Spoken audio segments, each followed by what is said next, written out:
Good morning, everybody. Welcome to Pen Vicarage on this Tuesday morning. Lovely to see you wherever you're watching. We thank you very much for being with us today, and I hope you find our reading helpful. Well, my friends, yesterday we finished our adventure through Hebrews, and wasn't it good? Hebrews is a fantastic book. I've learned so much the last few days. But now today we will move on to something which is just as good, which is the Gospel of Luke. Now, before we get stuck into the text, let me give you a bit of kind of background knowledge about Luke. As you know, there were four people who told the story of Jesus, four what you call gospel writers: Matthew, Mark, Luke, and John. And as I say, the next few weeks we're thinking particularly about the Gospel of Luke. So who was Luke? The first thing we know is he was almost certainly a Gentile. He wasn't Jewish, he was a Gentile person. We know also he was a friend of Paul. In Paul's letters, we hear about my friend Luke. And you also find out then that Luke is a physician. In other words, he was a doctor. And another sign of this, when he talks about the camel through an eye of a needle, the word he uses for needle, I believe, is more of a kind of physician's needle than a kind of normal needle. So you know he's a Gentile, you know he's a friend of Paul, you know he was a doctor as well. So that's who wrote it, that's who Luke was. Who did Luke write to? We teeth back in.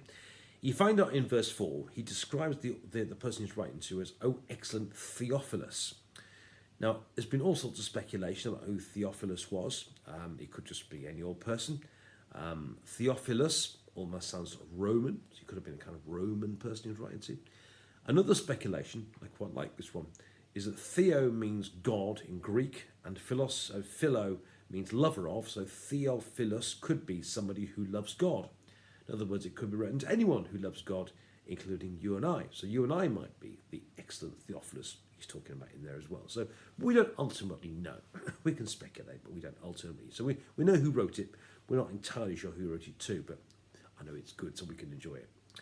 The other thing with Luke is there are lots of kind of common themes that keep coming again and again and again. More than the others, Luke talks a lot about women, for example. We also hear a lot about the poor. So you get things like the Good Samaritan in the Gospel of Luke. Luke also talks about prayer a lot. He talks a lot about the Holy Spirit. But another theme in the Gospel of Luke is growth. That you very much see the Gospel starting very, very small and growing into a huge, great movement. So the theme of growth happens a lot in Luke 2. Of all the four Gospels, it's the only one which has a sequel, you might say, which is the Acts of the Apostles. So it starts with Luke and it goes on in the Acts of the Apostles too. So there's a bit of background into Luke's Gospel.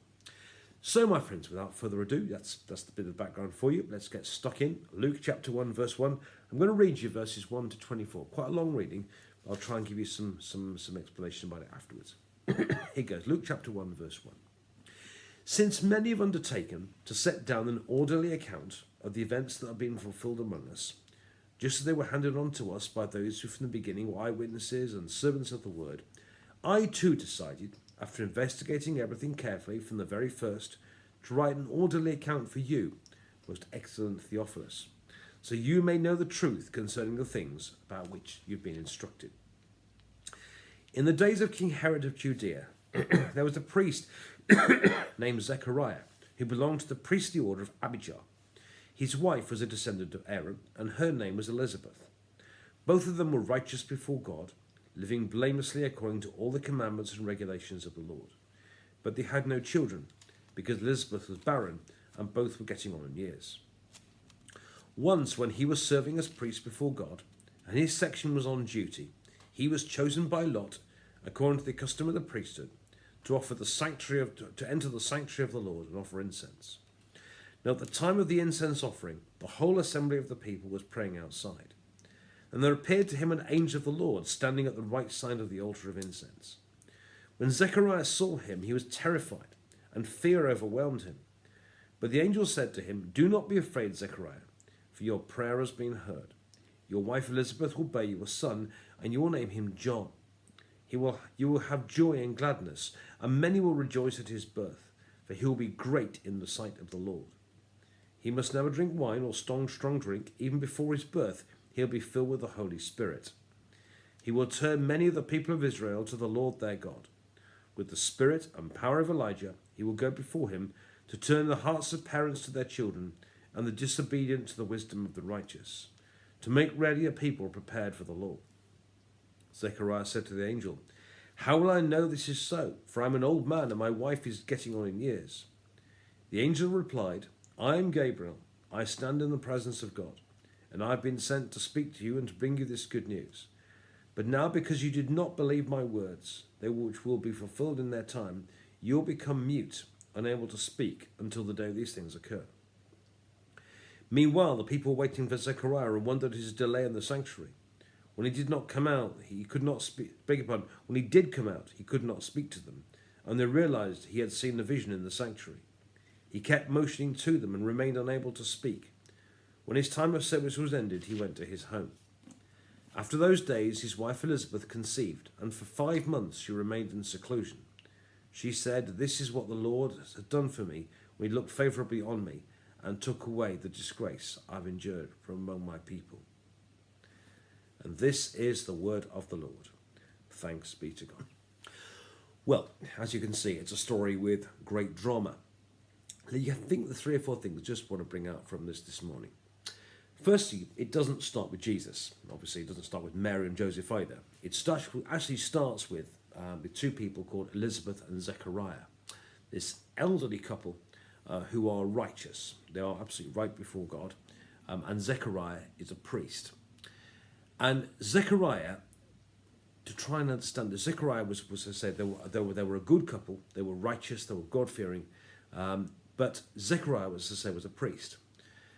And it's difficult to try and describe this, but Zechariah it was his turn, and he'd been drawn by lots to serve the altar of incense in the temple.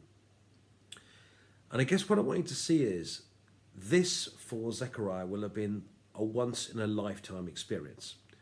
It was something hopefully happened once in your life.